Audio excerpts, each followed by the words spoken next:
The courtroom was so quiet you could hear the hum of the lights above. Every seat was filled, but no one moved, no one whispered. All eyes were fixed on the small figure in the witness chair, a little girl whose legs dangled above the ground, swinging nervously because they couldn't reach the floor. She was dressed neatly, her hair brushed with care, but her wide eyes gave her away. Fear clung to her like a shadow. She twisted the hem of her dress between her fingers, staring at the polished wood of the table in front of her as though it might shield her from what was coming. The judge cleared his throat gently, the lawyers waited with pens poised, and still, the little girl said nothing. Her lips trembled, her chest rose and fell in shallow breaths, but no words emerged. The weight of expectation pressed on her tiny shoulders. She wanted to speak, but the truth was locked inside, guarded by fear far bigger than she was. The heavy door at the side of the courtroom opened, and the quiet shuffle of paws broke the silence. A golden retriever walked in slowly, his coat shining under the harsh lights, his eyes gentle and calm. At first, the tension in the room held steady, judges, jurors, and lawyers unsure of what this meant. But then the dog turned his head toward the little girl, and something shifted. Her frightened eyes widened, not in fear, but in recognition. It was him, her dog, her safe place, the one who had sat with her through countless nights when words were too hard to say. His tail wagged softly, not too much, just enough to tell her he was there for her. The handler led him closer, and when the dog finally sat beside her chair, the little girl's rigid shoulders loosened. She reached out a trembling hand, resting it against his fur, and for the first time since she entered the courtroom, a flicker of calm washed over her face. Her hand lingered on the dog's fur, fingers curling as if she were drawing strength from every strand. The courtroom still waited, patient but tense, as the judge gave her a reassuring nod. The girl's lips parted, but no sound came. She bit down gently, as though the words were too sharp to let slip. Then, almost imperceptibly, she raised her small hand to her cheek. 2 fingers brushed against it, quick, quiet, practiced. To most in the room, it looked like a nervous gesture. But the golden retriever knew better. His ears perked, his body straightened, and his gaze locked firmly on hers. It was their signal, a secret language born out of trust, whispered in late-night comforts and tearful hugs. The dog gave a low, steady breath, leaning slightly toward her without moving a paw.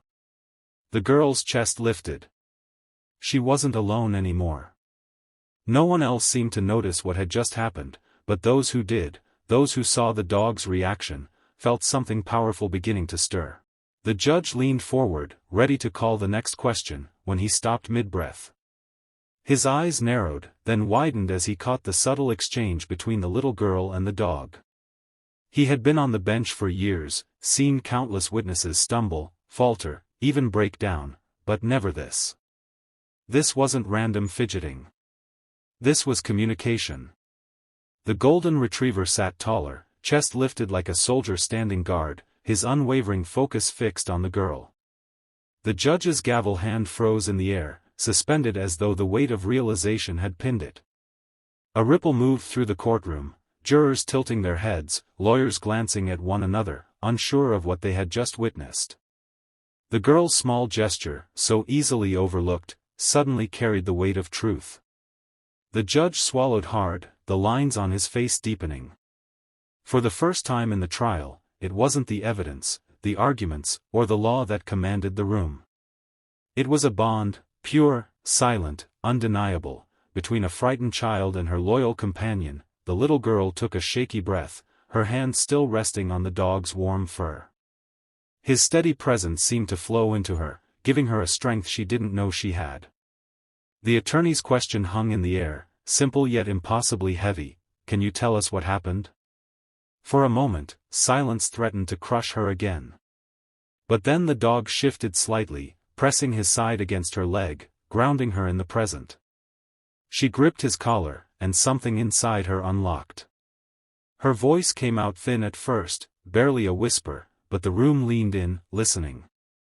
Word by word, halting but clear, she began to speak. She spoke of the nights she was afraid, the shadows that haunted her, and the person who had taken away her safety. Tears filled her eyes, yet her voice grew steadier with every sentence, like a bird learning it could fly. By the time she finished, the courtroom was utterly silent, every heart heavy, every soul changed by the courage of a child who finally found her voice. The judge's eyes glistened as he leaned back in his chair, clearly moved beyond words.